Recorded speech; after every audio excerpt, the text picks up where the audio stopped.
And while I have you here and talking about different ways, right? The Learn Something New Wednesday, all about sketchnoting. And there was an interesting study that Rachel Burnham conducted about sketchnoting and learning reinforcement. What they did is that they took a class, and they had a control group and a real group. And so in the control group, they gave them an extra 10 minutes at the end of each lesson to sketch note their learning. And the control group did not have that same 10 minutes. So at the end of those 10 minutes, people didn't know how to draw. They didn't go through a formalized sketchnoting class or any of those things. But the study showed that at the end of their time together, at the end of that, it was like a university type class.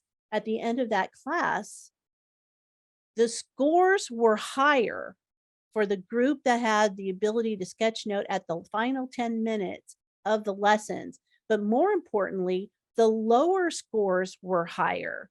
So that means that if the low scores of the class were, 25%, those low scores were even higher because they had that opportunity to think differently about how they were processing the lessons.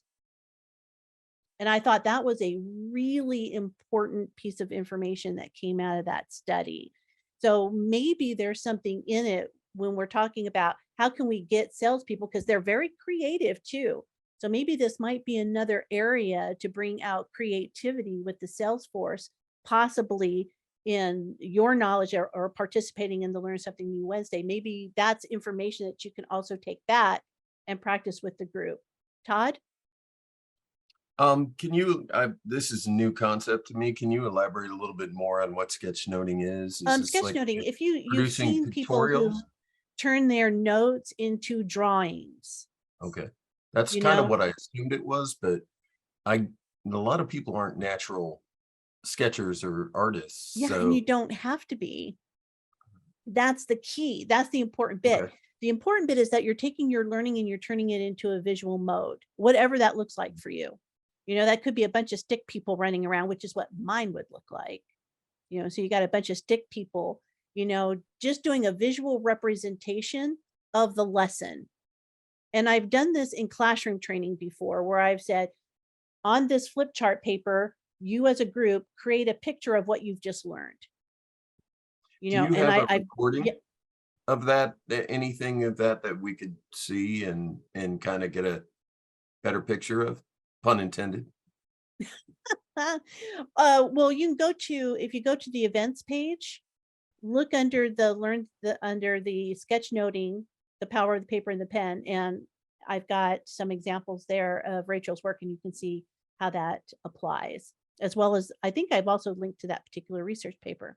Kelly?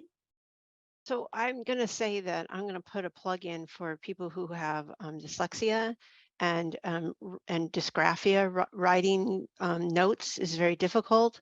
My daughter's grades went up tremendously when she began to draw the notes rather than take the written notes because she had so many problems with the written words.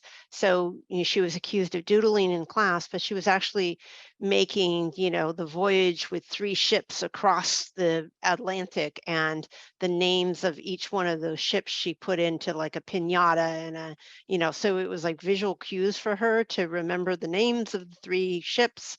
And so her when we figured this out was, I think, her sophomore year in high school, that it started, the information flow started to go. So she would just kind of sketch things out very quickly, and it did actually very much help. So just children and people with dyslexia, this is an amazing way to reinforce learning. Well, I think that's why some people end up in sales, because they're just better communicators. They would much rather be out and talking to people and having that contact rather than doing something out of, P&Ls or books or things like that.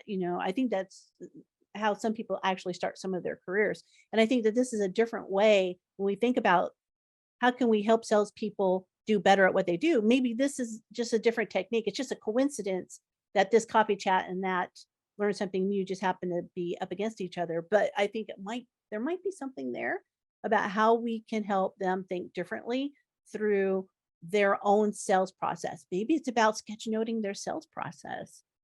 That might be a fun exercise and a important exercise for you as L&D people. Because as I go back to the beginning of our conversation, it was maybe there is a process. They haven't articulated that there's a process, but there is one. What does it look like?